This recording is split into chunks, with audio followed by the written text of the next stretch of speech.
sure what's happening. That you're moving to internet. You gotta show the press on that you're moving from TV to internet. Thank you. What are you saying? He said someone's on their way up.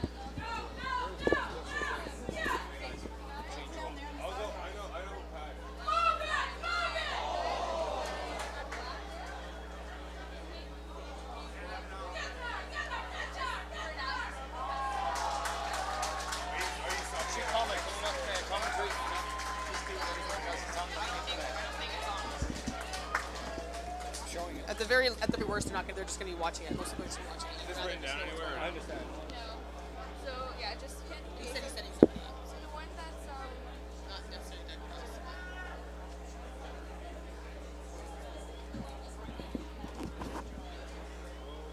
I think this is this guy here.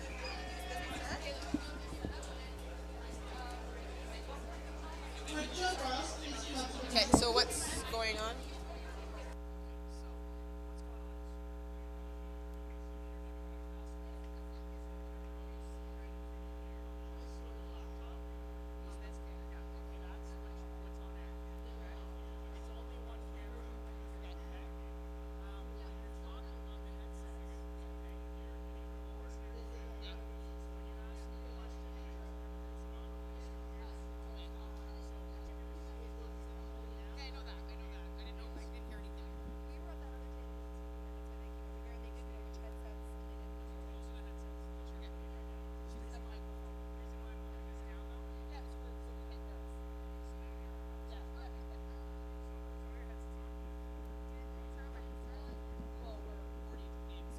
Apologize. Yeah.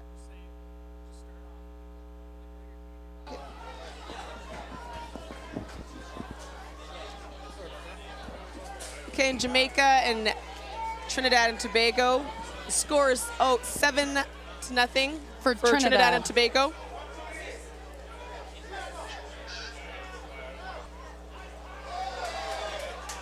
And we know to expect some speed from Jamaica, and we're seeing it here with this try on the outside.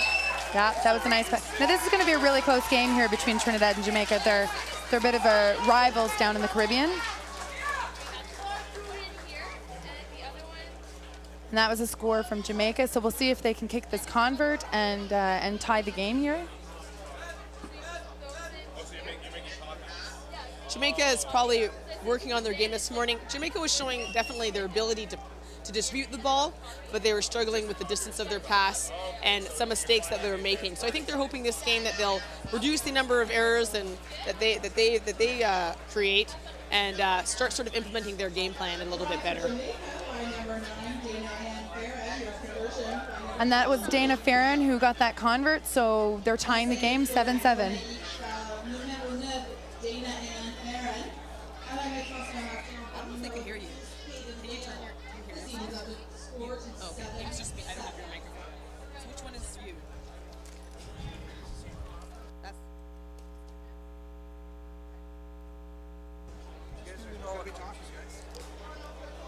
We're at the breakdown.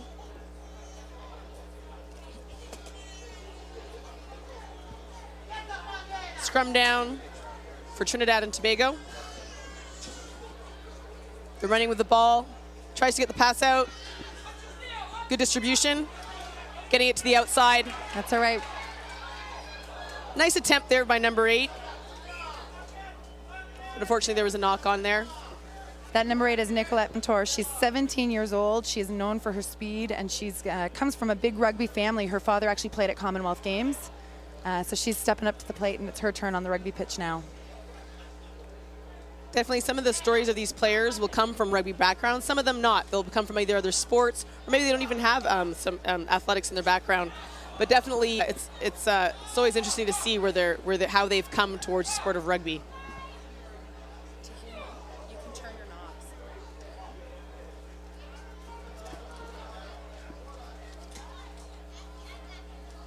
And an intercepted pass by Jamaica.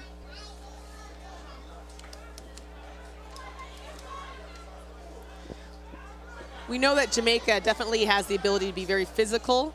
You know, some might say scrappy, but they try to get the job done. Trinidad has been training together. This core group has mainly been training together the last 6 months. So they're probably still working out some kinks, and with injuries, they've got a few players kind of coming in and out of the program over the last 6 months. But generally, they've been working together and really working hard at kind of making this a cohesive team.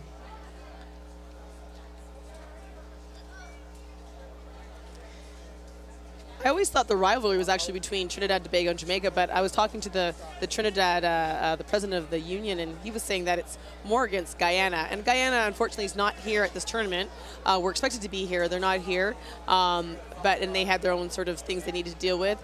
But hopefully we'll be here at the next tournament. But this is definitely should be a good matchup between these two teams. And Jamaica finds a hole. Number 4, Christelle Groves.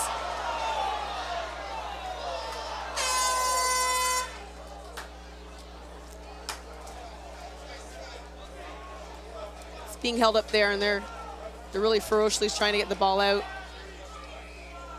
That was a near try. That was a good breakaway, and it's the end of half. That's halftime. Score at half, it's tied. Like we said, we knew this was going to be a tie game. 7-7 at half, Jamaica versus Trinidad and Tobago. And I do have to say it's nice to see how far Trinidad has come. I actually lived in Trinidad about 10 years ago and coached those girls. Oh, well, that's right. There are a couple of the girls on the team that are still there from my day, but it's nice to see how the program has progressed, definitely. What can you tell us about your experience sort of building that team? Because you were one of the people that sort of, got the national team started in Trinidad and Tobago. And what was the reason why you were there in Trinidad and Tobago? Well, I went and did an internship. It started as an internship with Commonwealth Games Canada as a disability sports program officer. But on the side, I found a rugby club. I trained with the men's team a little bit, and we noticed some girls on the sides who were kind of kicking the ball around. So rugby camp started, and we started just telling all the girls who were there to bring a friend and bring a friend and bring a friend. And then I was hired by the rugby union to come back and do some development and do a little bit of coaching in schools, trying to introduce the sport to some girls. And so now I guess the program is much bigger and better now over the years, and it's really developed. So I'm excited. It's kind of neat to see where it's come, I guess, over the years. Yeah, definitely. It's definitely exciting to see something evolve from start to finish, to be a part of that. They don't look like they're finished yet. They got a little something still in them. Sevens is a very tiring sport. What can you like? And for those who've come in late into this commentating, I'm here with Heather Moyse, Olympic gold medalist in bobsleigh, but also a member of the Canadian national women's rugby team in both sevens and 15s. Top try scorer at 2 World Cups, 2006 and 2010. And I'm Marlene Donaldson. And what can you tell us about the physical demands of playing a sevens game versus a 15s game? Well, I think it's position specific, and when you're really comparing what the physical demands are. But one would think maybe in sevens it's less physical because there are less players on the field. But it's definitely an increase in one-on-one physicality. So because you've got people spread out and stretched across the field, so it definitely is your one-on-one skills. So those quick steps to beat your opponent, and then defensively, you've got to take that girl's yours. That you're responsible for taking that girl down. So it's definitely puts pressure on. And we're back again here. The game has started up again. It's second half.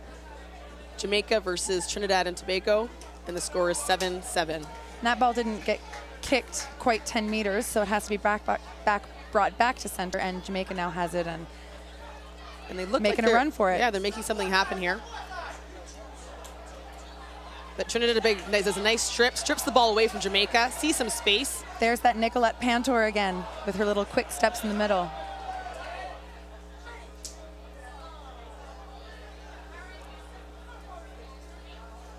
Again, we're going to see a lot of, what people have in their toolbox, what teams have what in their toolbox, and this is what's going to keep the games close. I'm not sure, I don't know if we've seen the full capacity of what both teams can do, and again, like I've mentioned this earlier, that it'll be exciting to see how the year progresses leading up into the World Cup in Russia, and also what's going to happen a few years from now heading into the 2016 Olympics. How will these teams look different in a few years' time? Absolutely. That was a bit of a high tackle there. But I'm not sure if that's what was called. Either way, Jamaica has the ball, and and number 9 is running for the try line, and then it's just It's just a foot race. It's a foot race here.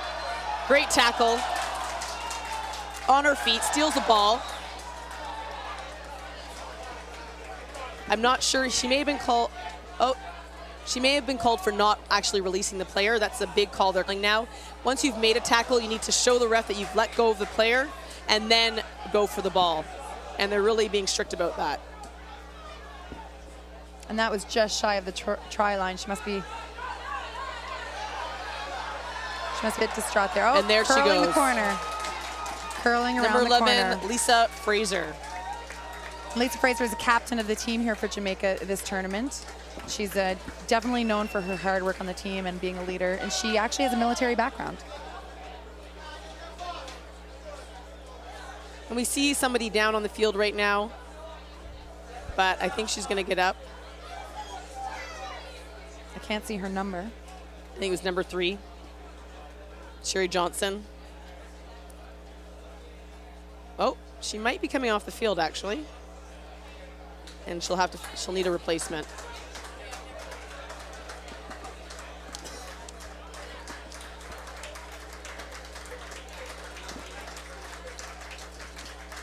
Looks like Trinidad is making a substitution as well. Number 13 coming on.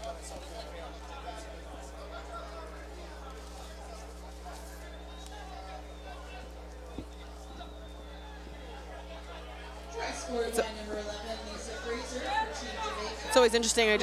Most of us have finished watching the Olympics, and I had the opportunity to watch lacrosse just before watching the Olympics, and realizing how sports like rugby and lacrosse are just so physical, it makes it almost difficult to watch with injury-wise to watch sports like soccer. Both had our fair share of injuries. Yeah, definitely. And I think it was actually what I liked about watching our women's soccer team was just seeing that they didn't do a lot of that sort of,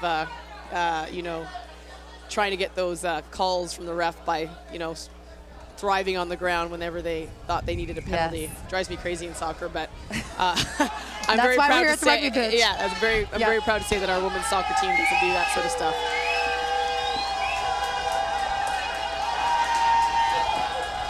There's a lot of excitement in the crowd, in the stands right now. Coming on the field right now is number 7 for Jamaica, Shauna K. Douglas, and this is her first sevens tournament ever.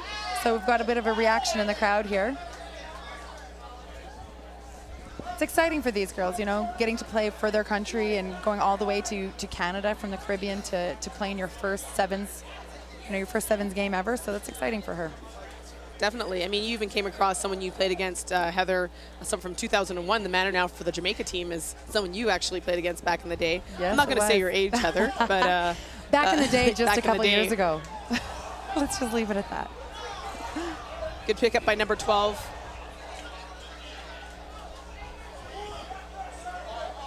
I think this is the first time. We're seeing Trinidad today on the field. Yeah, that number 12, Jenny Lamada, and she's known for, quote unquote, being a hard piece of work. She's a tough girl out there. She likes the physicality, definitely.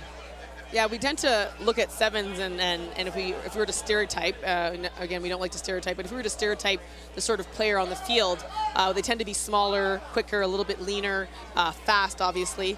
But there is a place for some real physicality. If you can have a nice balance of fitness, speed, and size, you can really excel on the sevens field against some of these smaller players.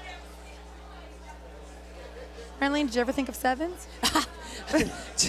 just at the fun tournaments. Just at the fun tournaments.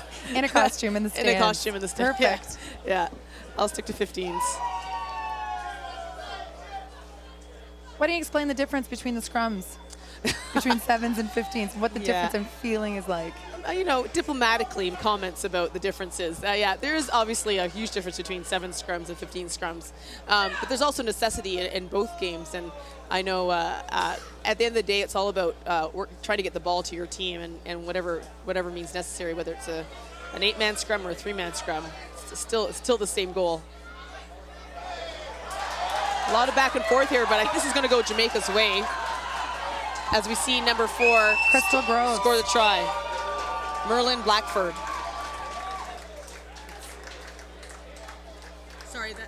Sorry, that's Christelle Groves.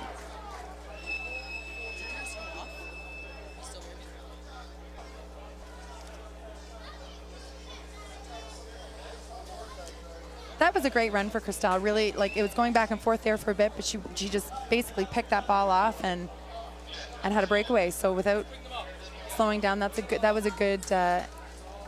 I think Jamaica really needed that right now. And I mean, in games like this, when they're so close, and the turnovers will make the difference. What do you do when the other team is making mistakes? How do you capitalize on those mistakes and turn them into success for your own team? And that's what Jamaica did just now. The score is now 19-7 for Jamaica. So I feel like Jamaica must be feeling pretty good right now. And they definitely have a lot of potential in this tournament, it looks like. Oh, and the goose step from number 10. And does she stay in? No. Oh, she stepped on the line. That was close. That was number 10. That's Juliana Straker. She's called the tactician on the team. She's a natural leader on the field, and she's known for her speed. That we definitely saw that there. I'm wondering if she would have gotten by, but she had a little excitement to the crowd. The crowd kind of liked that move she made there.